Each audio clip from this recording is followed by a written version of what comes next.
Hi, welcome to another edition of Campfire Chats. It's great to be here at the Eskdale Centre, which is one of Outward Bound's flagship centres delivering apprentice and graduate business, as you know. Trust have a long-standing partnership with BAE Systems, and their apprenticeship development programmes are key to both Outward Bound and to BAE Systems. And sitting with me around the campfire this morning is Matt Armistead, who is the Early Careers and Skills Manager for BAE Systems. Great to see you again, Matt. Good morning. Good morning. I thought perhaps today we could just chat through an overview of your week here at Outward Bound and how things have been for the apprentices, some of the best moments, and also I'm keen to understand how you've seen the change in the apprentices and how their expectations have been met or maybe not as the week has developed. So Matt, let's kick off by just tell me a little bit about your role at BAE Systems, what your involvement is with the apprentices and your involvement with Outward Bound as well. And then just if you could share with me a little bit about your experiences this week at Eskdale, that would be great. Sure, yeah, thanks Natalie. So my name's Matt Armistead, Early Careers and Skills Manager at BAE Systems, and I work in our shared services organisation, which is very much if you imagine a hub and spoke model, and I support all of our different business units in the UK, so that's land, maritime services, our submarines, air businesses, and naval ships as well. So, and I work in a central capability team where we manage a lot of our apprenticeship programmes from that hub and then out into the different business units. And pretty varied then. Very varied, very varied, which is fantastic. So I'm really lucky that I get to work with a lot of not just our management teams in the business from an early careers point of view, but with a lot of different apprentices as well in each of those business units. That's possibly one of our aircraft flying over us right now, which is great timing. I organised that. We do indeed. That was organised specially, so right on cue. So I'm, as I say, very fortunate in the role I'm in, and part of my responsibility is that I manage our Outward Bound programme. We this year, because of COVID, we've had a lot of apprentices up here from October onwards. We've put nearly 1,500 apprentices through this fantastic programme since October of last year. And the Trust are very unique for us in that you are the only provider that we have, the only relationship that we have with one single provider where every single apprentice in the organisation benefits. So a really unique position and kind of strategic relationship we have with the Trust. So I guess moving on to what have I seen this week? Well, you organised the weather for us first of all, which is, I believe it's always like this in Eskdale, blue sky and bright sunshine. Blue sky and sunshine, always.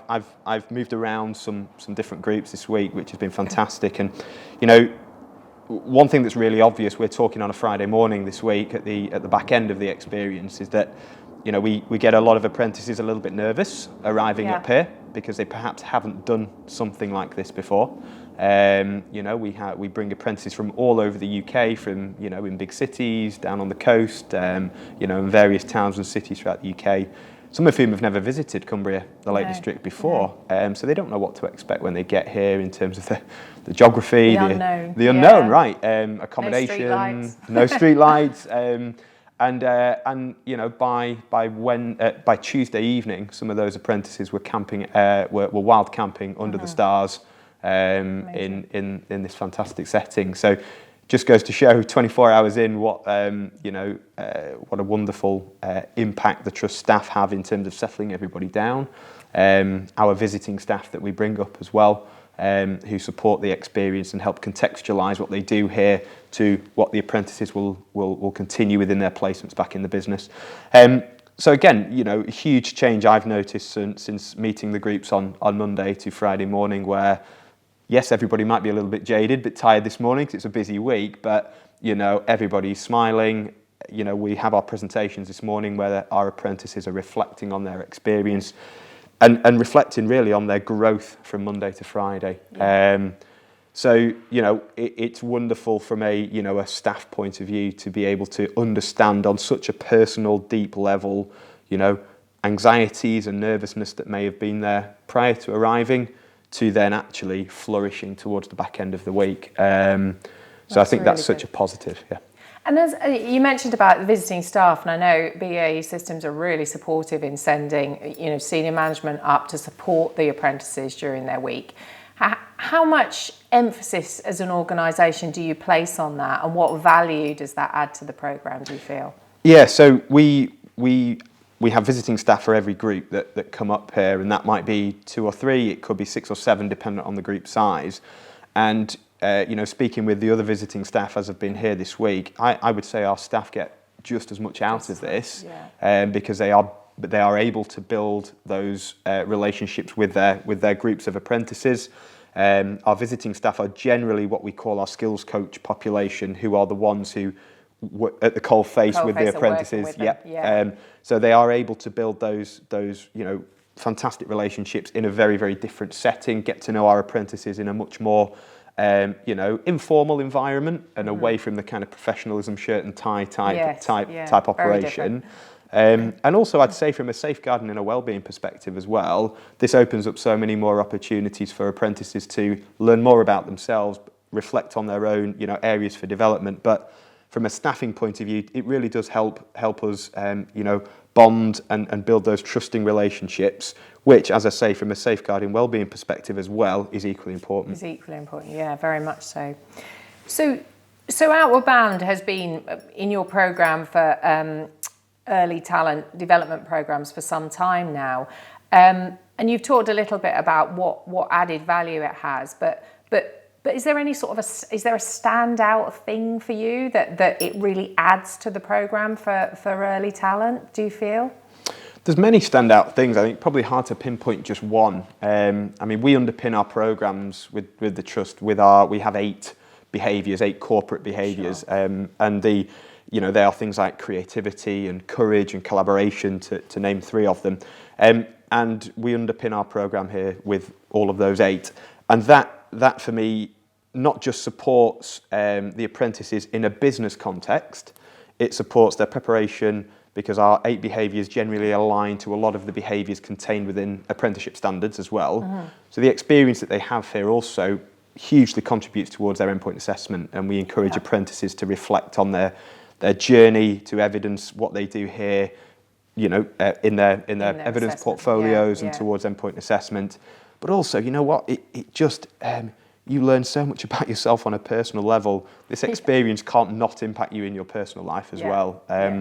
And I've been lucky enough to visit many times as visiting staff, and I've learned things about myself and applied those back at home and with family and friends, and so it is. I would just say this really supports not just professional behavioural development, and which is really important and really key to what we do, but also there's that personal development and those personal reflections are equally important. Yeah, very much so. And over the years that you've been involved, Matt, are there any sort of standout individual stories that you can remember or think about where you've seen, a fundamental change in an apprentice here and then back in the workplace, or indeed at home in their community, etc.? Is there any one standout moment for you? I've probably got 2, if I'm allowed 2, Natalie. That would be helpful. So one would be 3-4 years ago, I brought a group up from our digital intelligence business down in Guildford, and I had an apprentice who really did not want to attend, did not want to be here. And the apprentice that I'm referring to here was quite a timid, quite a shy person, and worked in an area of the business that was fairly isolated, and that suited their style. And that was fine, and this person naturally had some anxieties about coming, and I had conversation with them about let's go up, I'm here to support you as well, and said individual took a couple of days to get into it, but eventually was out on expedition, climbed the highest peak in England in Scafell Pike, just around the corner, wild camping.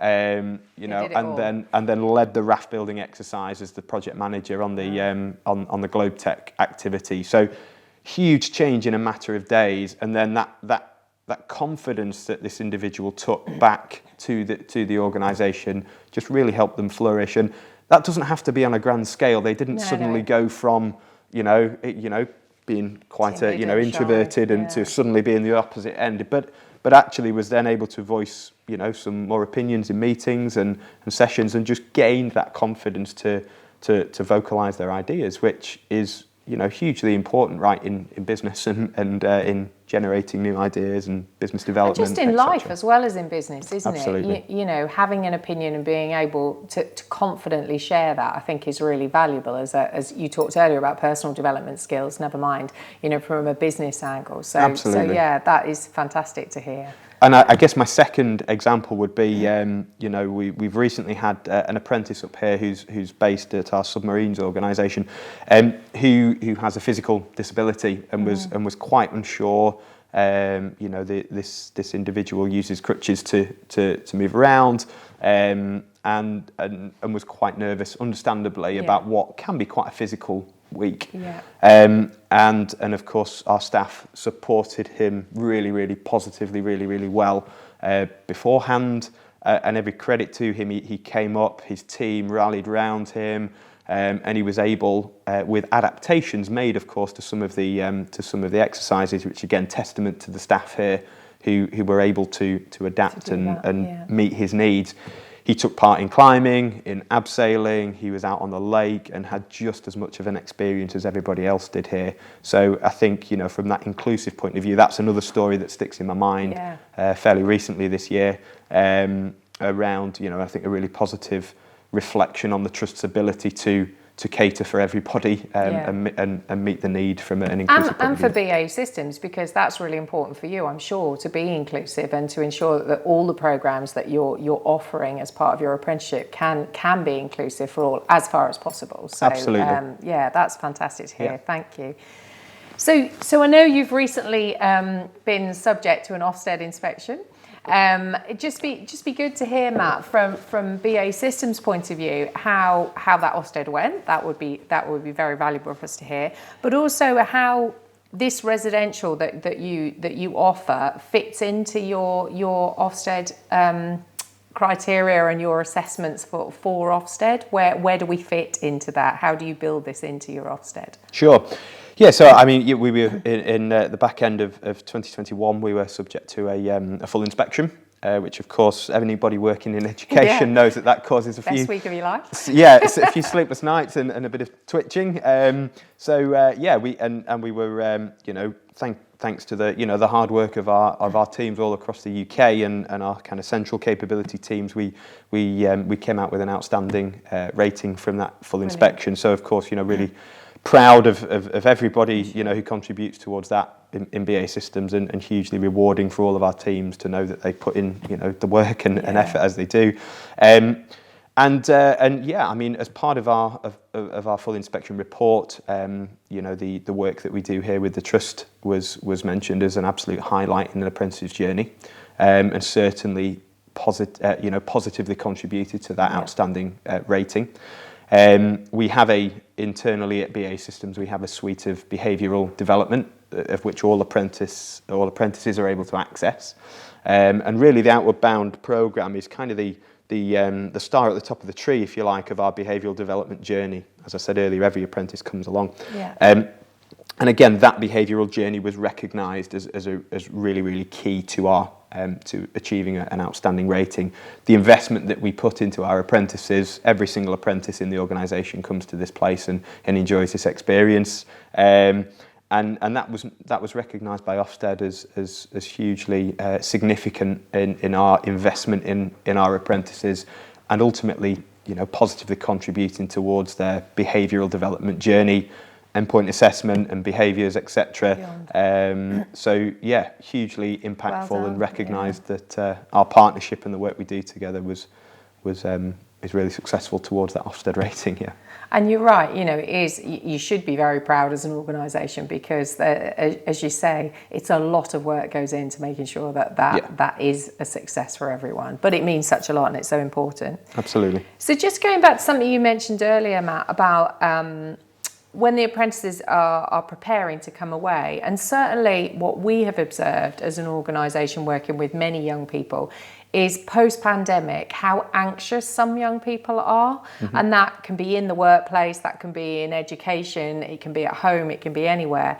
And so have you had to do much to change your approach to that? So post-pandemic, have you had to do more with the young people to better prepare them to come away? Yeah, I mean, I think we've all, I guess the anxieties with, you know, during the pandemic and post-pandemic haven't just been subject to young people either, No, right? I think everybody not. has. No, all of us. You know, we've all been affected by the pandemic in some way, and naturally, our young people who've suffered terribly through examinations and changes to their academic schedule and moving to virtual learning. It's been such a huge change at such an important time for them, and certainly we've that has been reflected in whilst we've been continued recruiting. We've been very fortunate that we've been able to continue recruiting into BAE Systems, and another record year in 2022 with around 1,200 apprentices joining us this year.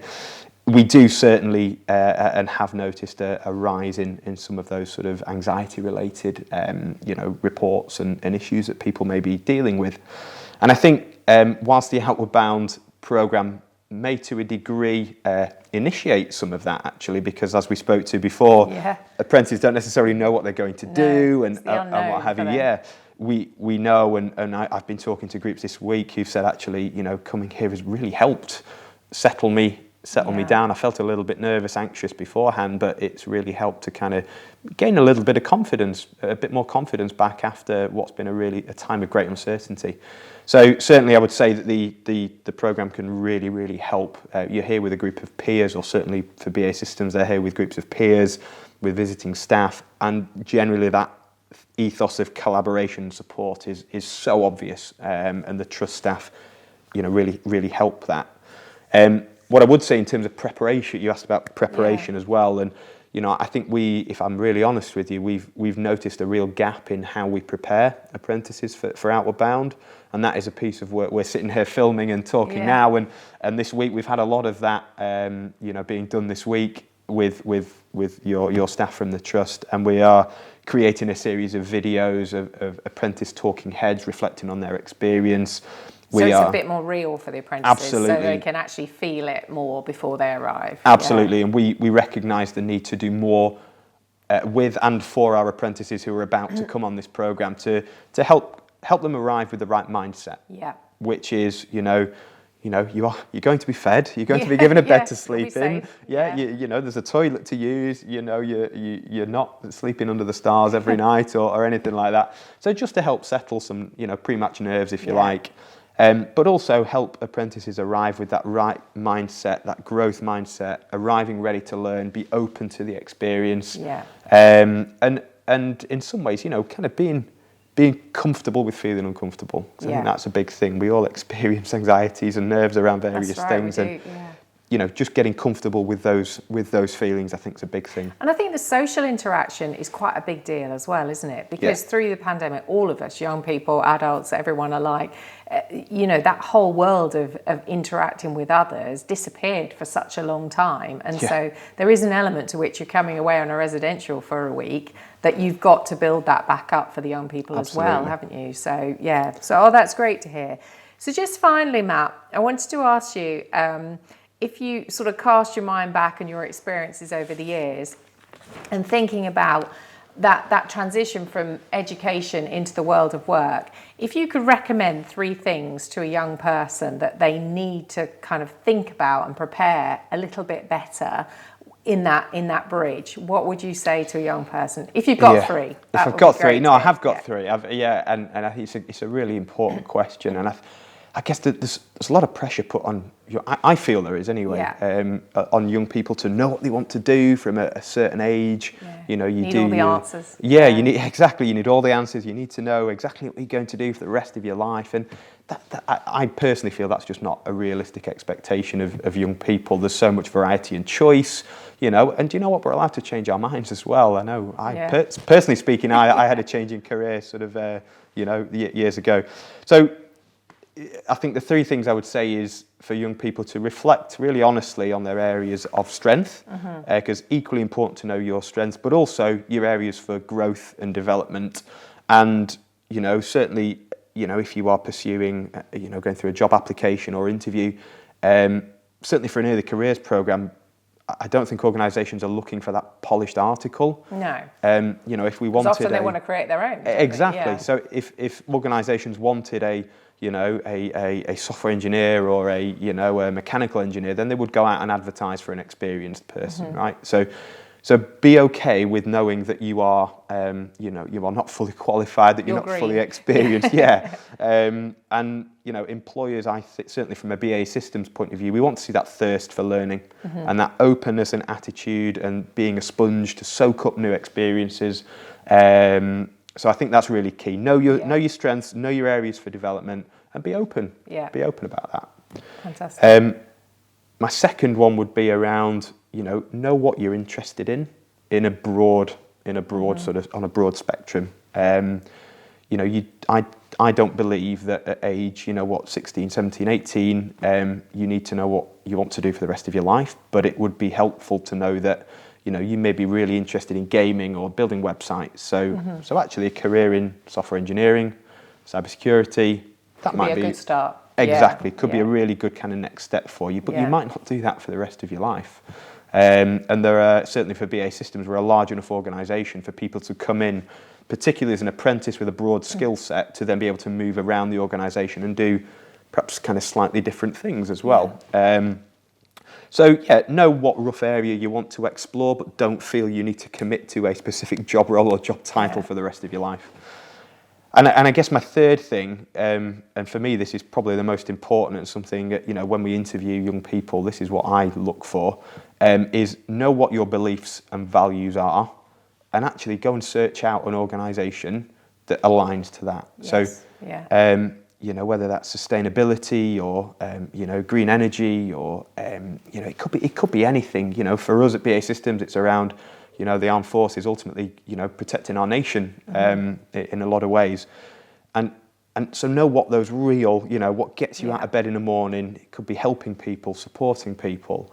And again, with that mindset of you don't need a specific job role, just really know what those core things are that get you out of bed in the morning. You've got to believe in the organisation you want to go and work for. Yeah. Find an organisation that aligns to those real core values and beliefs that you have personally. Yeah. Thanks, Matt. That's really good, and some really positive advice there for young people who are going through that transition at the moment.